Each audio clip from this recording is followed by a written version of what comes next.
last thing, man, we're wrapping up. We got one less guy on the beat, man. Cal Tucker from Yeah. Athletic, who's been doing his thing prior to that at the Courier Journal for several years. I think he hit Lexington right when Kentucky was winning the title in 2012 or somewhere near there. Mm-hmm.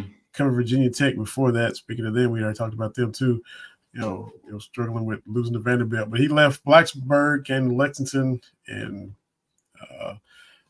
the coverage is going to be a loss, because he brought a lot of coverage, especially on the basketball side, and his last article about Willie Cauley-Stein and all his things he had to persevere through. It was really cool to see when we La Familia and how he why he wasn't on the NBA squad anymore, and it was how he nearly could have died easily, and it was a really really cool story. And Willie reached out and was grateful to Kyle, and stepping away from journalism, and it's understandable. You got twin 7-year-olds, and his wife has got a lot of health problems, and his nights and weekends are freed up, and so wish him all the best as he moves to a new opportunity, man.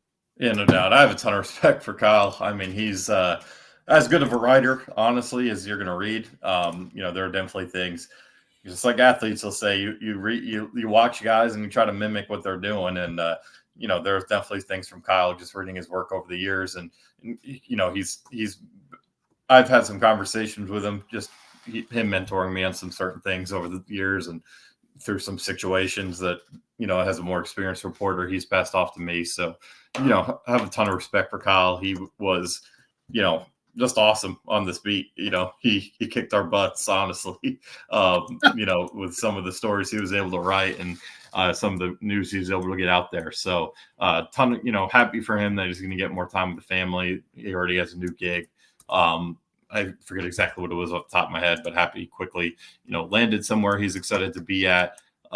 Excited for him to have more time with the twins, more time with the wife. And, that's a guy who busted his ass doing what he did.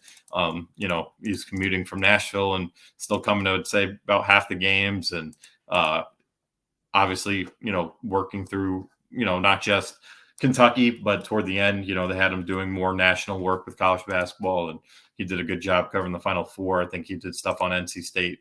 I want to say focused more on NC State than anyone in the Final Four this year. I know he did a big story on St. Peter's. He followed them after they beat Kentucky. So, you're talking about a really good writer right there, a really good dude. And, we'll miss having him on the beat, but, happy for him as he moves on to bigger and better things.